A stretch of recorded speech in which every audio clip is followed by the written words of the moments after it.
quickly, it hadn't occurred to me, and I just connected with my friend, Dr. Tessa Dunlap, and this thought had not crossed my mind yet because I'm more of a marketing, PR, and analytics mind. I'm more of a, well, it doesn't matter, but Tessa is on the money here because what she said to me was the irony that Meghan postponed her show because California is on fire and now the world is on fire and she's releasing the show. The tone is just not right.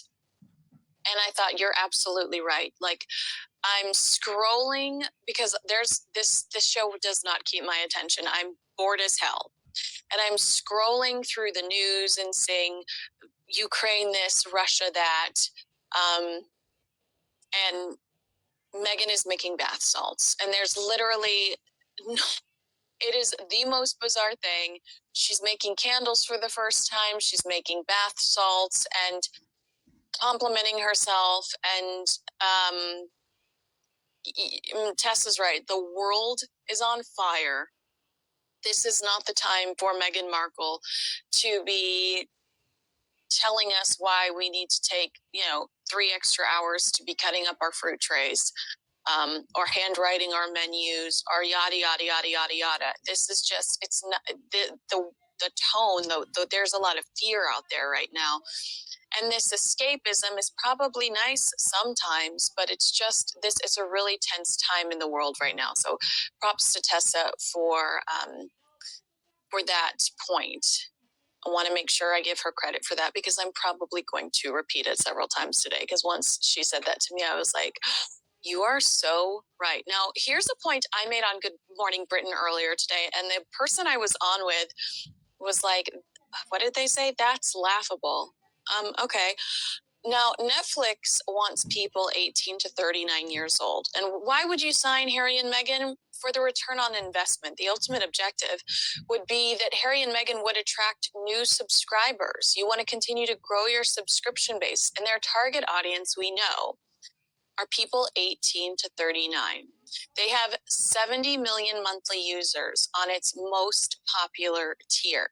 Meanwhile, TikTok boasts over 1 billion monthly active users, with the majority of TikTok users between 18 and 34. That's Netflix key demo.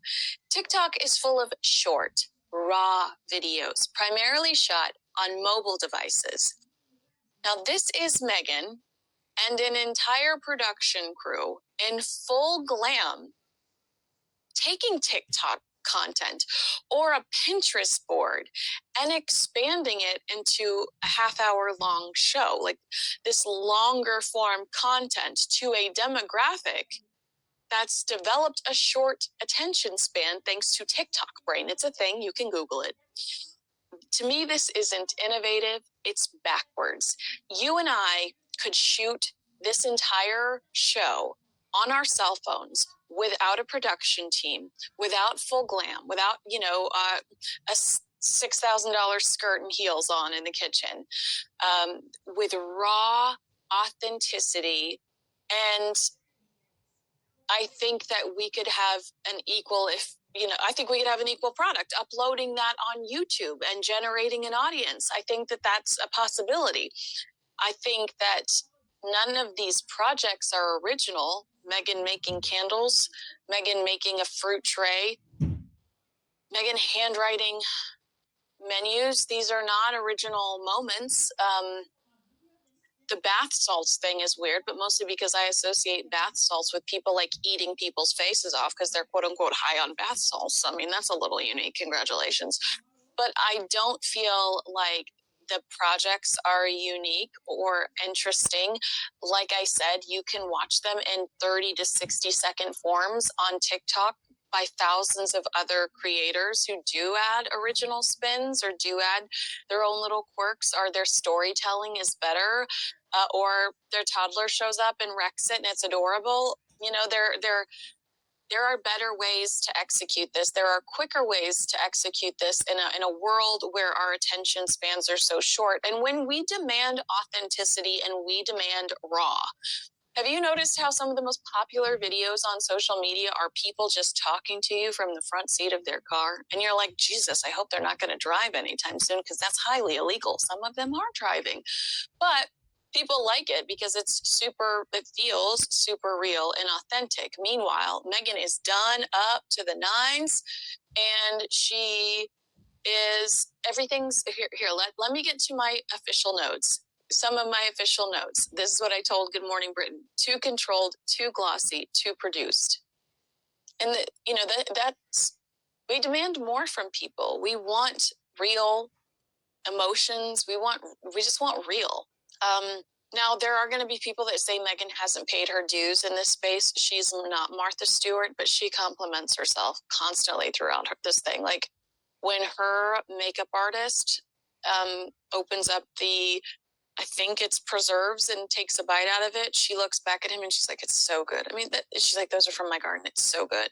Like, she's constantly patting herself on the back. Meghan Markle is Meghan Markle's biggest fan. So I'm so glad we finally found her. I've been waiting with bated breath to meet Meghan Markle's biggest fan, located immediately. And here's another thing that I believe in, and that I've told you a couple of times. This is primarily a P exercise to change public perception, because Meghan's been labeled a bully for the last 4 years, most recently in the January issue of Vanity Fair.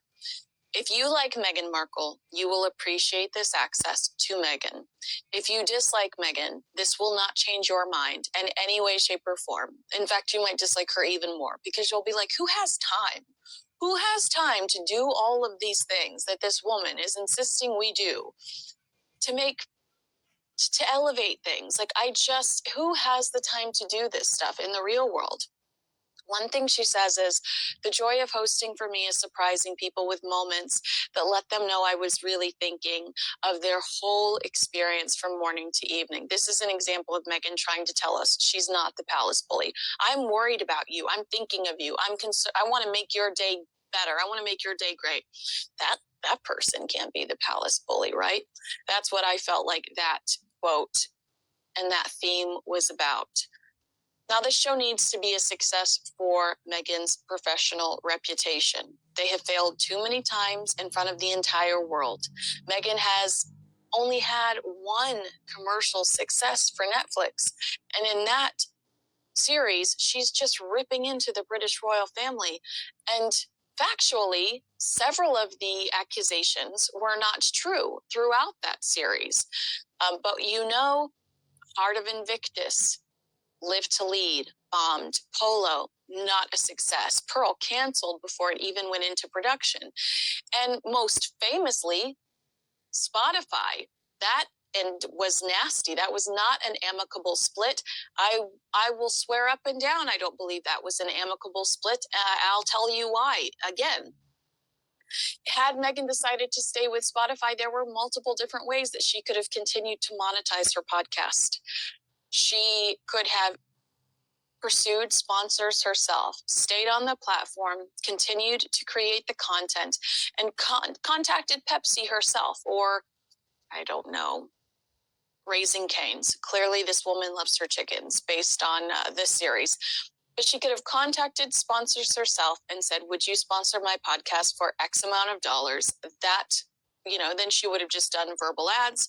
She could have done a subscription based where her fans could pay a monthly fee or a whatever fee so that they could continue to stay connected to her. There were multiple ways she could have just gone the generic Spotify route, where Spotify, as a regular creator, they would toss you some advertisers that they organized. So there were multiple ways for her to continue to monetize her Spotify podcast. The reason that she didn't stay there was because it was not an amicable split, in my personal opinion.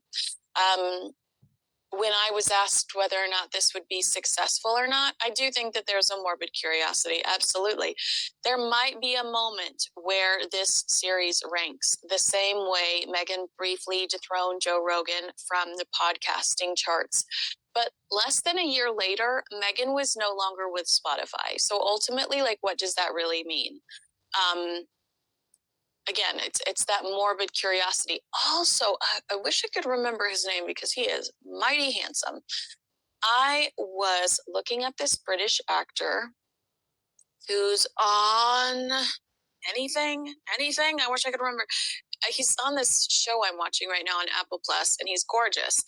And I was looking him up, and I found a quote from him that said, being Netflix famous is really interesting because for like a week or two, you're everywhere and everyone's obsessed with you, and then you just completely disappear because something better comes along. So it's almost like that Andy Warhol quote, everybody's famous for 15 minutes or whatever. But it's so true. Like, we go through these phases with Netflix. It's like, oh, Bridgerton, and Bridgerton's everywhere. And then it disappears for a really long time. We don't think about those actors. We don't see those actors anywhere. And then Bridgerton's back.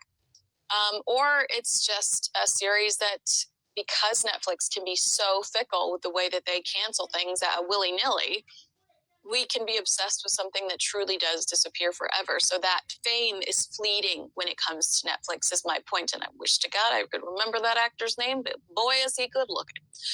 All right. Okay, so here's a quote I wrote down in my notes section. If you asked me to describe the Sussexes a year ago, it would be chaos, conflict, and unexpected twists.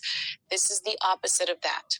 Now, I wrote this down as Meghan Markle is calmly dealing with her bees. Meghan is calm, like she's talking to her bees. She's in the zone. The music is mellow. The show is the complete opposite of that, and that's intentional. I feel like she is just so desperately trying to shift the narrative here. And she's saying, like, look, I'm peaceful, I'm zen, I'm not the palace monster. I also think it's interesting that she speaks to the production staff off camera. By the way, I've done reality TV. You're not supposed to do that. It's like, maybe there are other shows like hers where the person is talking to the production and camera people off camera. Like, I don't know. I haven't seen them. I don't like watching a lot of reality TV, but I can tell you that you're typically not supposed to do that. To me, especially when you think about some of the people that host shows like Rachel Ray. Rachel Ray's talking directly to you. Rachel Ray's so excited that you showed up today, and you and Rachel Ray are going to turn on that oven and create a masterpiece. It's not like that. Meghan is talking to the staff around her versus talking directly to the viewer. And I wonder if that is also a strategy to dismiss the dictator in high heels stories. Look, I get along with my crew. Look, like, I'm friendly. I'm super freaking friendly over here. I'm asking him his opinion. I'm wondering if he wants to try something. Or is it insecurity? Do you have an opinion? Do you think that, like, is she intentionally doing it so she looks more friendly? Or is it like that insecurity? Like, I don't know if I want to connect with the person that's on the other side because I don't know if I like the person that's on the other side. What if somebody's hate watching me? I don't know. That is my opinion, 3 episodes deep. Let me know if you've watched it, what your opinion is. Do you agree, disagree? I'm going to keep watching. You're going to keep hearing some of my commentary throughout the day elsewhere. But I think the biggest takeaway for me today so far has been Tessa, who said, this is not the time. You postponed because of the fires, and now the literal world is on fire. And I thought that's a really powerful observation. Very true, that we're in a really scary time right now. And the last thing I want to think about is whether I want my beeswax candle to smell like peppermint, Not really the vibe. So let me